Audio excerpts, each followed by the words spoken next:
Friends, India మరియు US మధ్య గత కొంతకాలంగా నడుస్తున్న ట్రేడ్ వార్ కేవలం 2 ట్వీట్లతో ఎండ్ అయిపోయింది.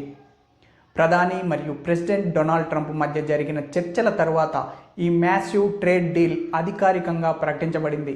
ఇది గత 20 ఏళ్ల స్ట్రాటజిక్ పార్ట్నర్షిప్లో ఒక మేజర్ టర్నింగ్ పాయింట్.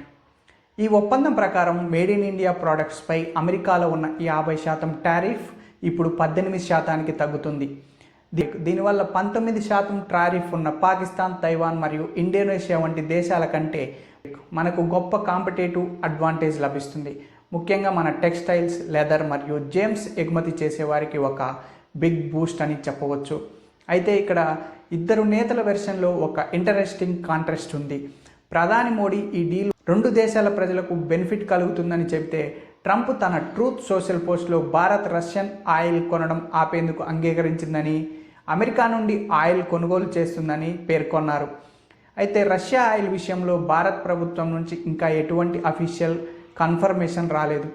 ఈ డీల్ వల్ల ఇండియాలోకి ఫారిన్ డైరెక్ట్ ఇన్వెస్ట్మెంట్స్ పెరిగే అవకాశం ఉంది. కానీ అదే సమయంలో అమెరికన్ ప్రోడక్ట్స్ తక్కువ టారిఫ్తో భారతదేశంలోకి వస్తే లోకల్ కంపెనీస్కి గట్టి కాంపిటీషన్ ఎదురవుతుంది. డైరీ మరియు అగ్రికల్చర్ ప్రోడక్ట్ విషయంలో మన స్టాండ్ ఏంటో ఇంకా స్పష్టత రావాల్సి ఉంది.